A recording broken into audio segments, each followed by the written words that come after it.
and welcome everybody. I'm Karen Panetta and I am the IEEE Awards Board Chair. And today we are here celebrating the 2022 IEEE Medal in Power Engineering, Thomas M. Jahns. Dr. Jahns, congratulations on this prestigious award and thank you for being with us. Thank you so much. I really appreciate the opportunity. Also joining us today are the 4 presidents of the IEEE Industry Applications, Industrial Electronics, Power Electronics, and Power and Engineering Societies, who we really want to thank for sponsoring this medal. So at this time, I would like each of our presidents, our IEEE Society presidents, to introduce themselves, and then we will engage in a discussion with our recipient. Shall we start with Dr. Jessica Jahns? Sure. Can you all hear me? Yes. Okay. Well, hello, everyone. Thanks for joining us. Congratulations, Dr. Jahns, Thank you for having this great honor. And our society is very proud to be part of this award sponsor and well-deserved. Like I said earlier, you are our inspiration. Not only you achieved the technical side and powering the sustainable future, and also and set a role model for all the next generations volunteering and move things forward. So you're invited to join our month-long PS Day during the April time. I like to hear your story. I also wanted to our young professionals and students to hear your wonderful story.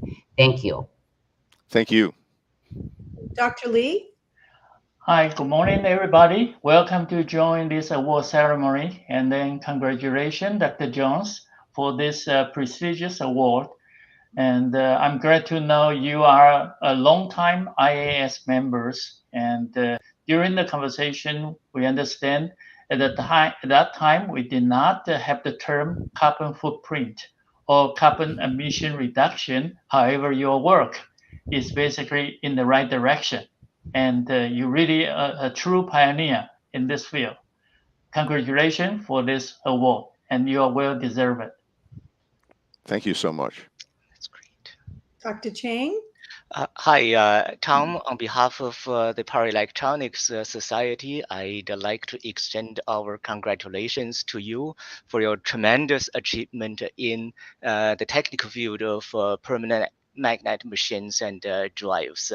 Indeed, your pioneer work has influenced several generations of engineers. And in addition to that, I'd just like everybody know that Tom served as the president of the Power Electronics Society in 1995 to 1996. And he was the general chair of APEC, that's 1992. 1992. 1992. I'm trying to remember the date. Yeah.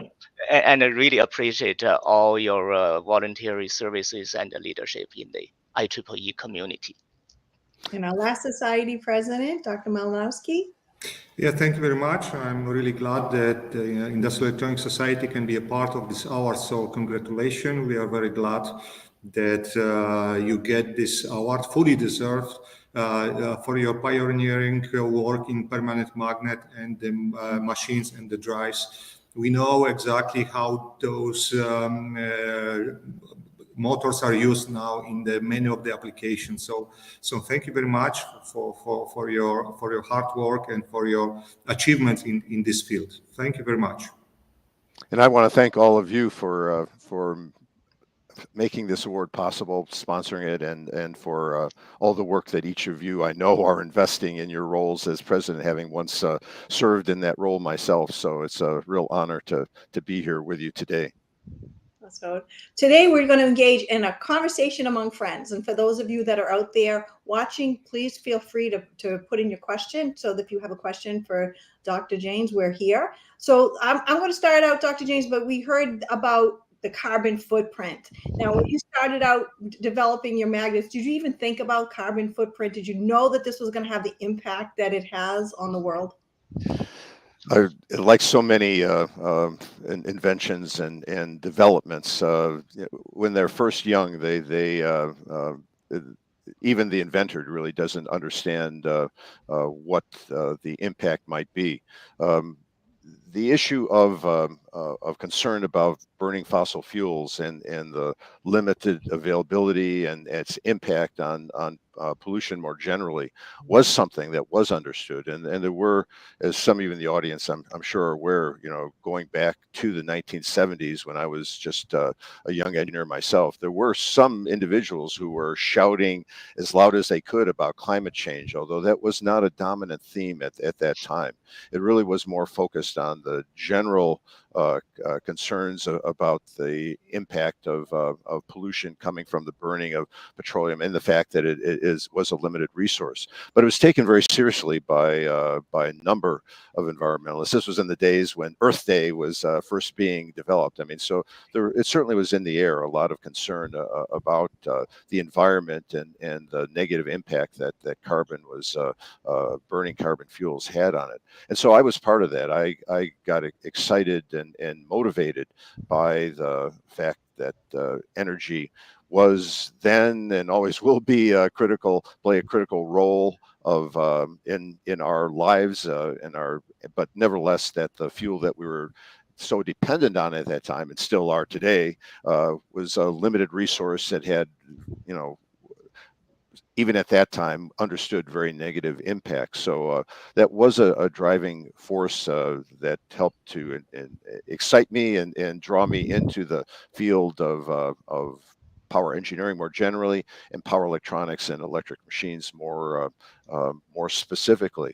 So, but as far as really understanding the impact of the particular work that I was doing, frankly, one of the developments that I'm most closely associated with is the development of the so-called interior permanent magnet machine, in which the magnets are buried inside of the rotor for the first 15 or more years after I wrote some of the very first papers on that.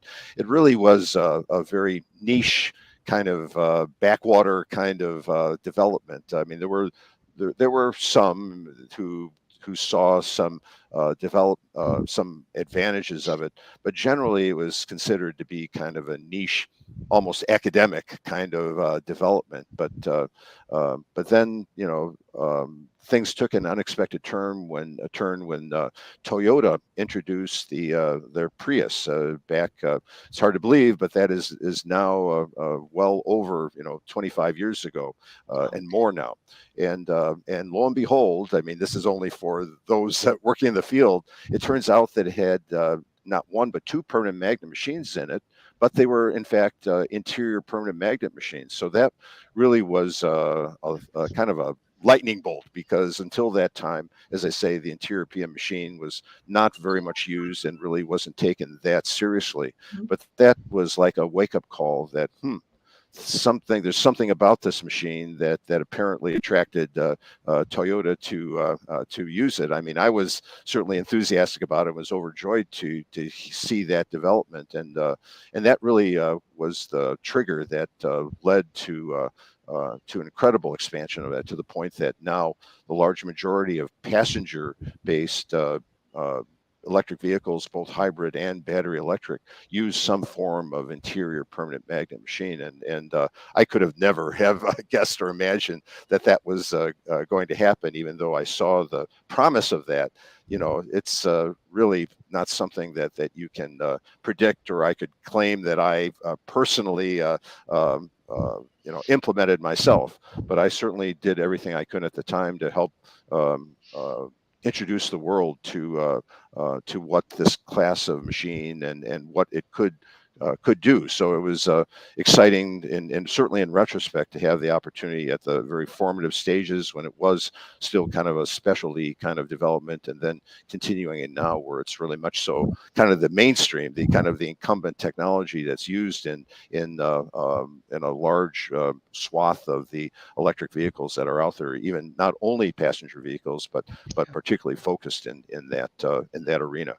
And we want to thank you. We're going to say that we're driving electric vehicles now and made it possible by your foundational work. So we are going to give you credit for that. But I also want to recognize that your work has had profound effects on all of us. One of the things that we talk about IEEE and reaching broader audiences is that today elevators, robots, air conditioners, all these white goods, because now the size and the efficiency, it's brought the cost down, and we can use these things across different applications. And that has been a profound impact on the world. So again, the diversity of applications that your contributions have made are absolutely astounding.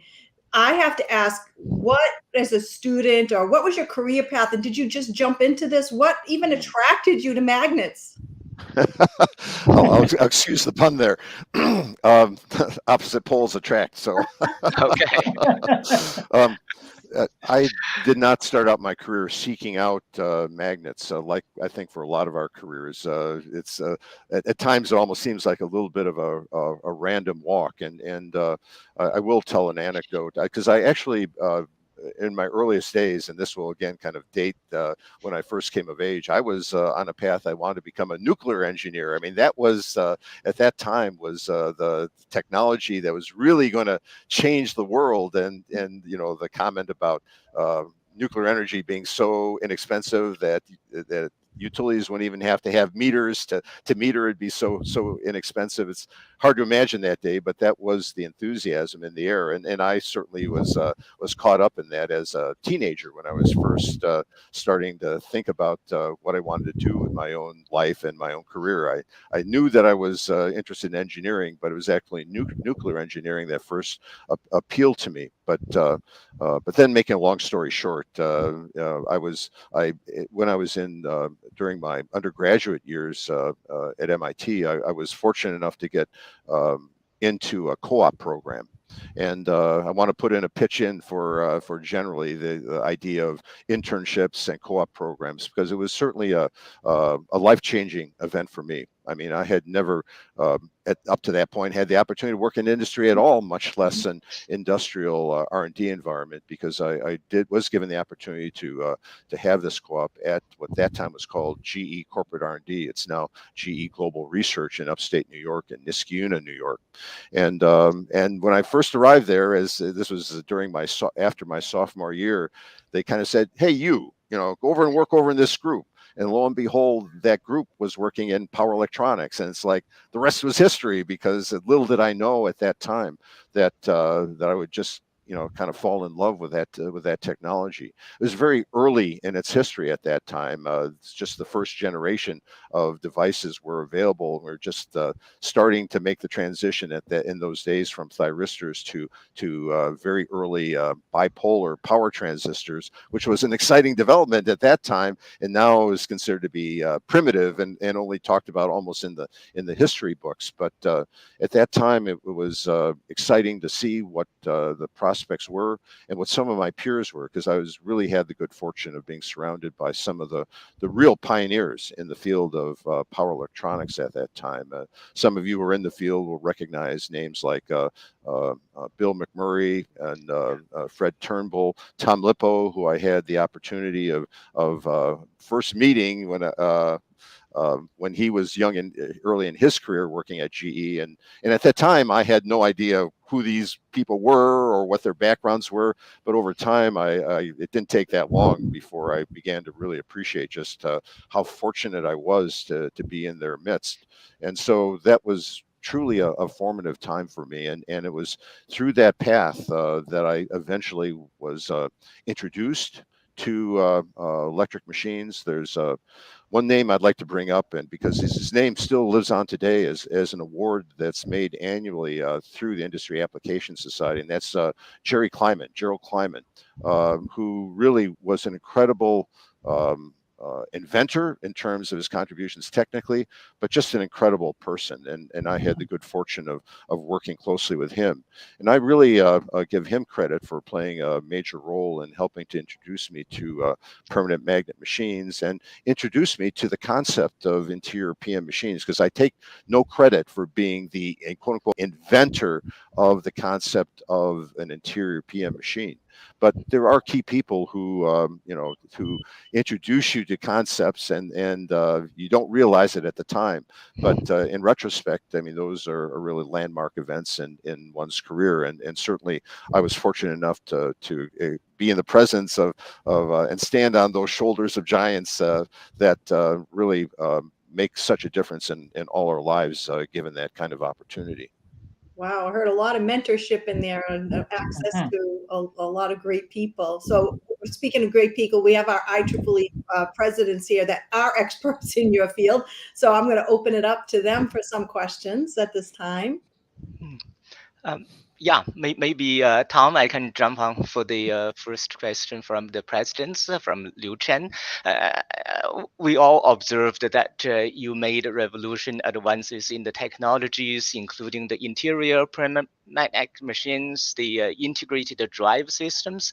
Going forward to our next generation of engineers, what do you see the major changes in the drive and the permanent magnetic machines areas? Well, thanks for the question. I think I'll begin by taking a step back to when I first came of age, because I really feel myself very fortunate, not only in terms of the people I worked with, but just the timing, just by chance that I arrived, because it was within the first early years of my career that that IGBTs, MOS-gated power semiconductors, appeared. Until that time, I already alluded to the fact that power transistors were the forefront. They were better than what we had, but they were very limited in what they can do. But I was fortunate to be at GE at the time when Jay Balaga was perfecting the IGBT. And again, nobody, and I think that includes Jay himself, really fully understood the full potential of that device.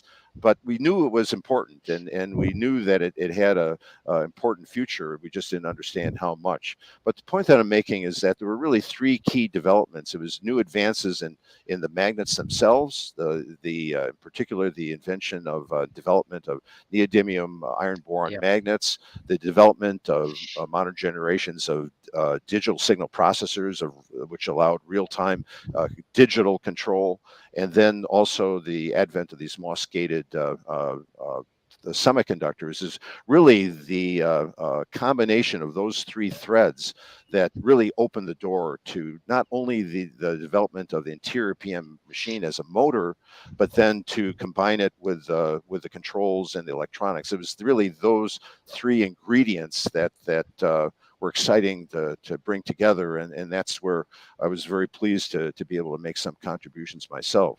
So bringing that up to the present, we're now in the midst of a similar kind of, I'll call it a revolution in terms of power electronics, because I was very fortunate to be part of a witness and play a role in the evolution of the MOS-gated semiconductors. And over the course, it didn't happen overnight. It was really over the course of around 10 years or more that those devices really developed into the mature devices that they are today. And now they're considered the incumbents. But once upon a time, they were considered almost worthless at the time, because they were not very well developed. They failed. They were expensive, and you couldn't get the ratings that you want. There were a lot of reasons why early engineers who were using those were very frustrated. And today we're in a similar situation with wide bandgap semiconductors, which just appeared within the last for the very first ones just a little over 10 years ago, but really it's even more recent than that they've really started to appear. I really look at them as a major revolution that in the field of power electronics that we're just starting to really fully appreciate. And having witnessed how it rolled out in the case of the MOS-gated devices and what a rocky road that was, I'm not at all surprised to see kind of the bumps that modern wide bandgap devices are going through. But I firmly believe that technology is going to have a major impact on a wide range of, and it covers the range of all four of the societies here, all the way down to kinds of motor drives that you could hold in one hand or show up in your washing machine or whatever, but all the way up to the kinds of power converters that are involved in running, keeping the lights on, and distributing energy, and as part of the grid. I mean, power electronics in general is having, with each passing day, a bigger impact on the grid. And this wide bandgap power semiconductors are just going to play a major role in helping to expand that. So I think that one of the major threads looking forward is going to be the real impact of wide bandgap semiconductors. But I do also think that developments that are underway in additive manufacturing, 3D printing, in terms of its potential impact on power electronics and electric machines. It's incredible already what's coming out of laboratories, and as that technology matures, I really foresee revolutions occurring in terms of the way that electric machines are built and the way that we can integrate power electronics. You alluded to my my obsession with the integrated motor drives, and it's been a concept that has really excited me throughout my career. But really, for most of those years, we really just didn't have the tools to make it practical. But with the advent of wide bandgap semiconductors and the increasing impact of technologies like additive manufacturing, I think the future looks very bright for that kind of integrated technology. And I really do think, in general, that that power electronics really has a bright future as an integrated technology, whether it's integrated into motors or integrated into solar panels or integrated into just a wide range of applications, whether it be an elevator or whatnot. That power electronics has come a long way, but it still has a long way that it can go. And I'm very confident that the generation of engineers who are just coming into the field now are going to leave their impact in fully realizing some of the things that you can see the seeds for right now. Thank you for your insights, Tom. No, thanks so much for the question. Yeah, I have okay, go ahead. Okay, good, Jessica. I have a quick follow-up question. You mentioned keep lights on. I just want to say, hey, I got to say something here. This is where I belong to. So yes, IGBT and thyristor, and they not only help our on the power transmission side, distribution side, delivery side. Also, you can see it gets to the consumer side. You mentioned the solar and everything else. We need an inverter, right? From DC converted to AC. That's where electronics comes in. So I'm excited about the future to get to where we want to be, the carbon free, particularly from the grid side, and we're shooting. So I see, like you said, a bright future for power electronics and for us and IEEE, and moving towards the bright future. And I do have a quick question: is what brought you to IEEE? I know you're busy on the technical side and also teaching and working in industry. What brought you to IEEE? And also you actually became a society president, and how did you balance all that out? What inspired you to be part of IEEE? Thanks for the question. Sometimes I think the balance was not so good, but I really have feel very fortunate. As far as the specific introduction, I think, again, I can credit those who were around me, who themselves were really early members of IEEE. Since IEEE, at that time, it's hard to imagine, but IEEE as we know it now was actually quite young at that time, having been formulated in the come together out of two societies in the early 1960s. So at the time when I was starting to become active in the field, it was still in its relative youth. But I did have some peers, or actually mentors at GE, who encouraged me to start to get acquainted with IEEE and to become a member. So early in my career, I actually joined as a student member, and it began the process of, and I found myself very dependent on IEEE transactions. Of course, at that time, we didn't have IEEE Explorer. There was a day before IEEE Explorer, believe it or not, and spent many hours in the libraries pulling transactions off of the bookcases in order to track down the latest developments that were going on in the field. And so it was through those paths, about the time that I was as a graduate student, that I really began to become far more interested in as being a member. At that time, I was a bit vicarious because I really did not have a chance to even attend a conference until I was nearly done with my PhD degree. And I was discussing a little bit earlier before we went online that the very first conference I attended was the Industry Application Society annual meeting. It was in 1978, an annual event that year was held in Toronto, Canada, in the Royal York Hotel.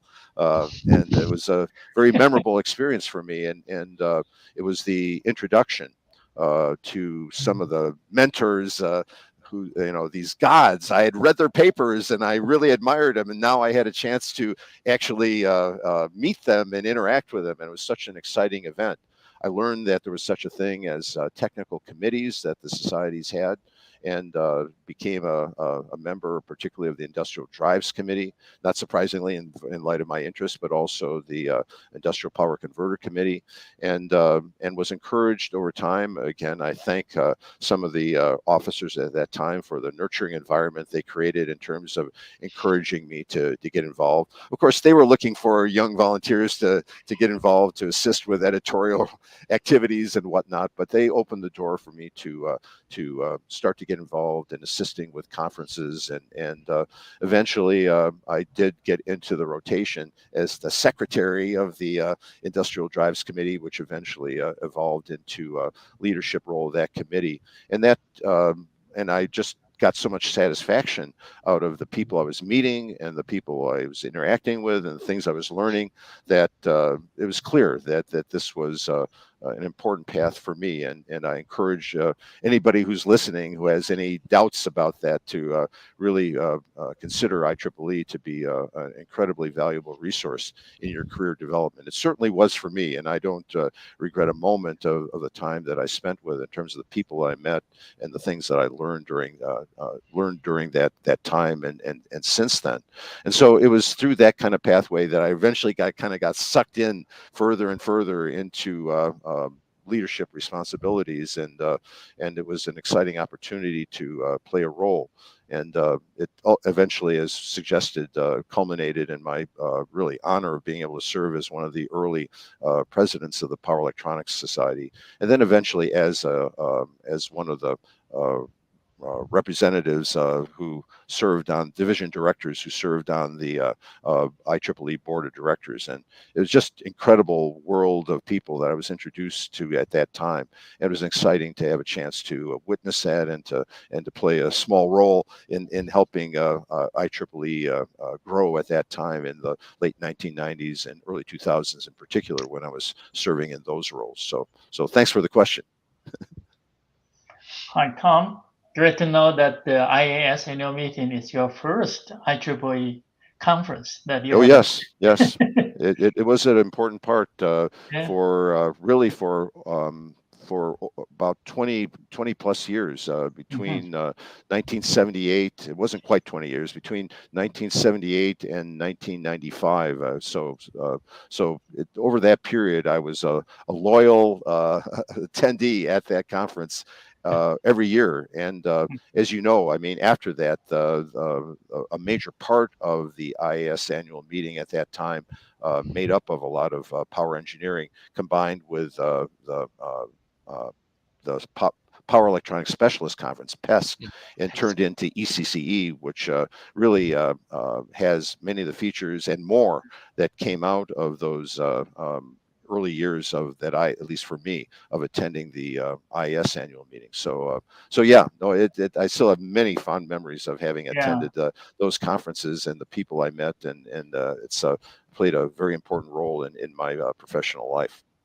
Yeah, I had the opportunity to listen one of your presentation on the integration of the motor drive and the motor, and in one of the virtual conference, and it was fascinating, because it basically opened the door for a lot of application, and we will see, okay, it's going to penetrate to everybody's house or even life. Well, so it's happening, and it's already happening. This is going to be a big thing. But the one thing that power electronics is that nobody buys something because, ooh, it's got power electronics inside it. It's it's an embedded technology, and that's one of the challenges that we have within our society and within our community is try to help the world at least appreciate the fact that it isn't just magic that makes our electric vehicles drive the way they do, or gives our washing machines the capability of doing some of the special cycles that they go through. I mean, it's taken for granted, or it's just considered something that is beyond anybody's the general public's understanding. So I think we have had, and this is not a new insight, but we do have a challenge in helping our fellow citizens around the world who aren't so technically oriented understand that there is such a thing as power electronics, and the fact that it is playing an increasingly important role in everybody's lives, whether they know it or not. So yeah, it's an enabling technology. Well, that's what makes it so exciting. Yeah. And over the course of my career, I did in the last 10 years or so had the opportunity to work in the area of distributed energy resources, and specifically microgrid. I'd like to bring up the name of Bob Lassiter, who's may not be a household name, but he really, as a colleague here at the UW-Madison, was one of the real pioneers of the microgrid concept. I mean, one of his early technical papers is named.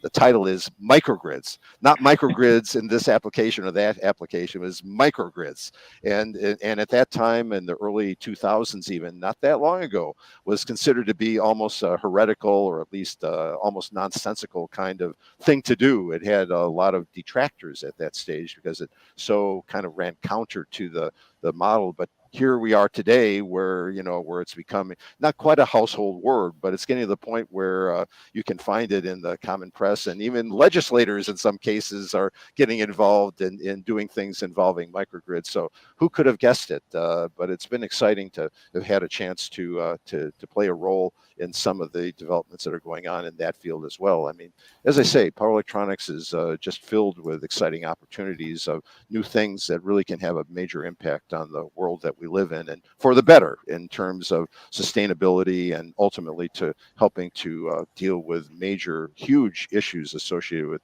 carbon footprint. And that's part of what makes being in this field so satisfying. Power engineering in general has that value and importance to everybody in the world. Tom, I have a question also. Could you tell us about the beginning of your scientific career? Is the beginning was directly with permanent magnet machines, or maybe you start with another kind of machines, then your next step was with the permanent magnet machines? My question is, if the permanent magnet machines are the single love in your career. Well, they are a major love, and I think if you were to look at my papers that I've written, I mean, a very large number of them are associated with permanent magnet machines. But I am ultimately a believer that there is no one machine, and that includes permanent magnet machines that are the ideal machine for every application. So actually, I did not get my start with permanent magnet machines. I actually had my first real major encounter during my PhD program with induction machines, but it was a special kind of induction machine. It was actually, and it's interesting how some of the things that I was, it's like sometimes the old cliche about lives kind of going in circles and kind of coming back. What I really worked on during my PhD degree was issues having to do with reliability and how to build motor drives to be more reliable. The application that it was aimed at that time was pumps for nuclear power plants. I mean, that's an application where you don't want the pump to suddenly drop out, given its critical role that it plays in those plants. And so the idea of building modular motor drives using the devices that we had available at that time, starting with thyristors, to modularize the motor drives. So the concept is, I would argue, is reasonably straightforward. I mean, you have, instead of one drive that's exciting the machine, and if it breaks, the whole motor drives, the whole motor stops. Instead, designing the machine and the drive in modular form so that you might have 6 drives and all exciting the same machine. And if one of those fails, you still have 5 left. And so, what's there not to like about that? Well, the technology at the time that I did that was good enough to be able to demonstrate the concepts, but it was not mature enough to really ever see a lot of widespread use. Again, it was largely academic. But for those of you who are working in know something about the field, right now there's a lot of activity that's turning to the electrification of aviation. We're still don't worry, it's or you're going to have to wait a while longer before you're going to make any transcontinental flights on electrically propelled aircraft. But it's coming, and the technology is getting to the point where it's feasible to do that.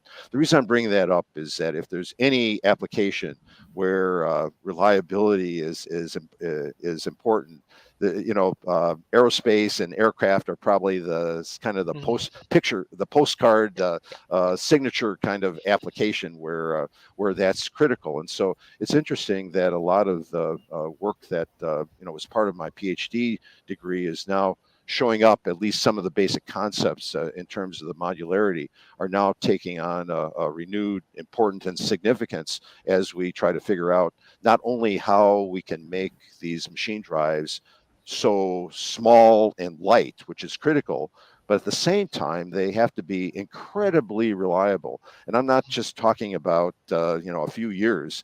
In the field of aircraft, I mean, they're looking for failure rates, catastrophic failure rates of propulsion system that are it's 10 to the minus 10th. And you say, well, what does that mean? That means that you would have one catastrophic failure every 100 million years, So that's the target that they shoot for. And anybody who knows motor drives that we have today, they don't quite make it to 1 million years. We're talking more like 10 to 20 years. So we really have a long way to go, but I'm convinced that it's through constant modularity that's going to happen. So it's exciting to have seen some of those kernels of ideas early in my career and realize that now today those same ideas are really starting to take shape and have a big impact in some of the leading cutting edge applications that we're trying to work to find ways to apply power electronics in today.